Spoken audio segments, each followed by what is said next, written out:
Hey, Magic fans. This time, no box slamming. We don't want to drop a whole bunch of cards again and all that silly nonsense. So yeah, let's not do that. So yeah. Anyway, this is your captain speaking here on Capnclydes MTG, and we are moving into box 3 here of the bloomburrow box. So God, this box is just awful. Boosters are everywhere. What the hell?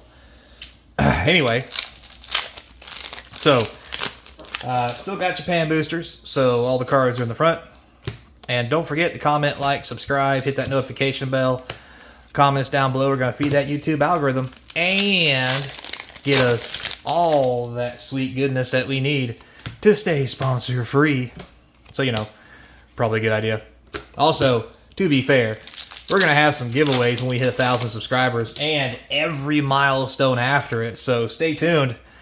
It will be fun for everyone. I'm a poet and I didn't know it. Anyway. So, looks like the honeymoon phase for bloomburrow is going pretty well.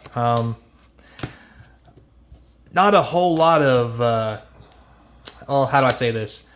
The card values are a little lackluster. We can agree to that. However, what's really interesting is people really aren't smack talking this set yet. Keywords there, yet, and there's an iron claw, or a cruel claw.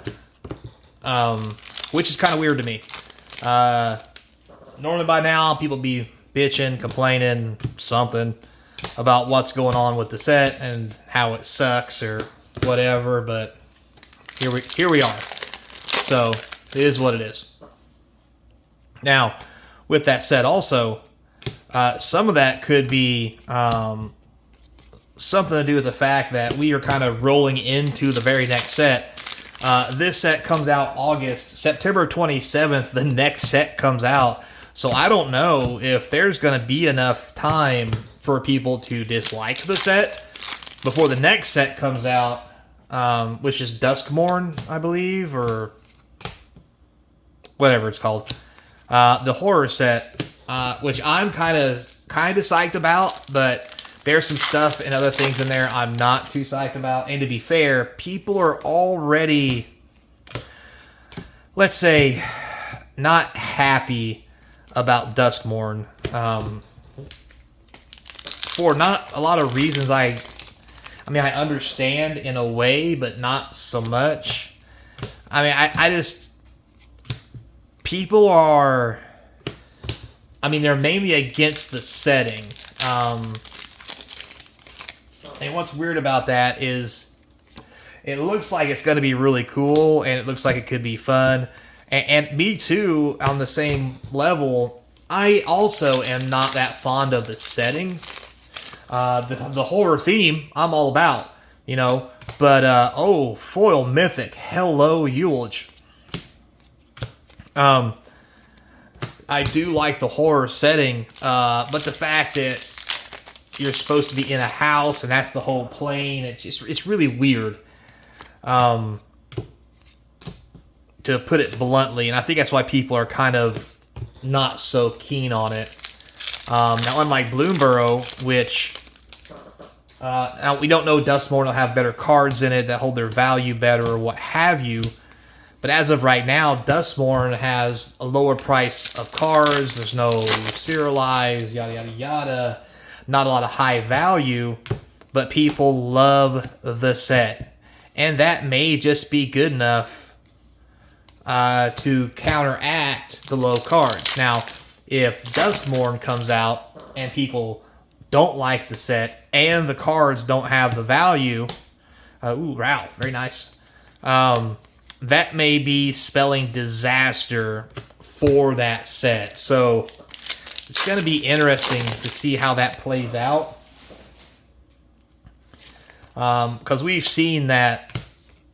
A Feather's Knight. Very nice. That's our first one of those out of this case.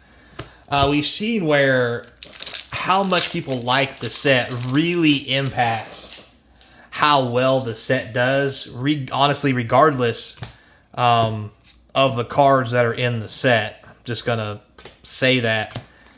For example, you know, people talked Ixalan down kind of sort of You know, and the values when it first came out were all over the place.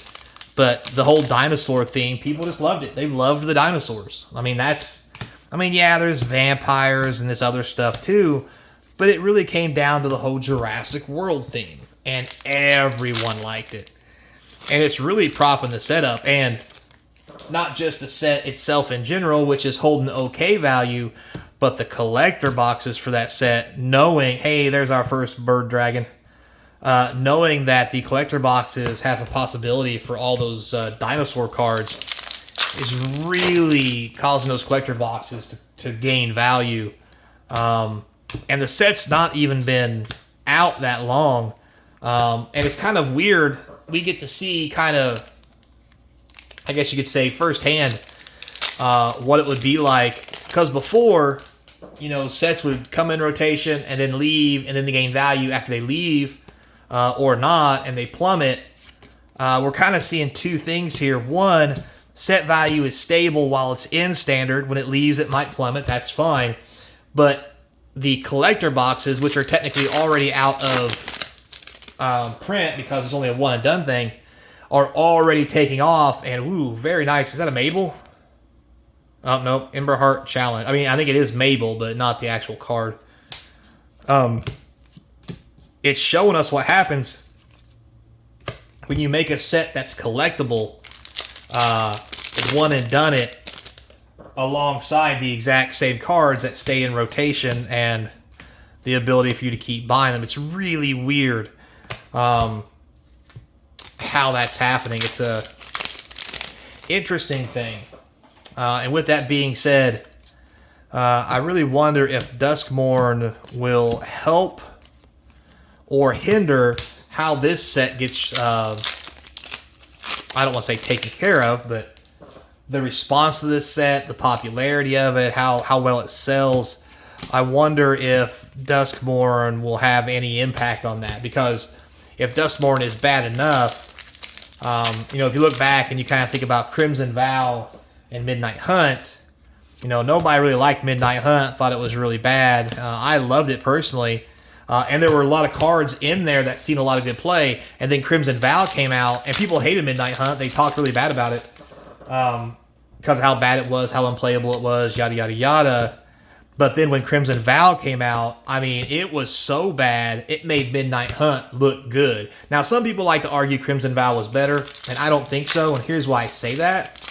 Tell me a card in Crimson Vow that seen regular standard play. Like, Crimson Vow just recently rotated out of standard with Midnight Hunt, and I honestly can't think of a card in Crimson Vow that, when Crimson Vow rotated out, left the standard format. I'm at a loss. I don't know. I mean, there might be one card. I think it's a common, that red vampire comes in, deals 1 damage, and gives you a blood token. Like, one common card is your claim to fame for the whole set. When Midnight Hunt had things like Meat Hook Massacre, Graveyard Trespasser, and tons of other cards like that. I find it weird to say that Crimson Vow is a better set. Just gonna put that out there. Do with that what you will. So, my personal opinion. Call it what you want. But we'll see how it goes in the long run. So, alright, starting to wrap up here, getting toward the end. Only 3 packs left. We've only got 5 mythics. We did hit a couple good ones. No 3 Tree City yet, which is probably one of the best hits and rares, $20. I've also noticed I've yet to see a Colossification, which is supposed to be in this set. Maybe I'm wrong, and maybe I've been missing it. But I've recently, as another foil rare, started looking for it on purpose because it's a rare, and I don't remember seeing one in any of the boxes I opened. So, I have questions. Lots of questions. I'm going to say everything but Colossification. Whatever. Alright, last pack. Let's hope we get a mythic. We're only at 5. A special guest would be nice, but we've already hit 2 in the first 2 boxes, so that's probably going to be pushing it. That was a nice little for the common good. Not too bad. Fable Passage. Fooled me again. Thought that was a 3-tree city. So, not a great box. To be fair, the other boxes were not good either, but they actually went pretty good. That might be because they had special guest cards in them. This one in particular looks a little rough. So, we'll have to wait and see how it goes. Did I miss a foil rare? I don't think so. No? Only 2. Yeah, this is a bad box in my personal opinion, but what can you do? Not so hot in these play boosters. So, till next time, be kind. Hope to see you across the game table. Later, player.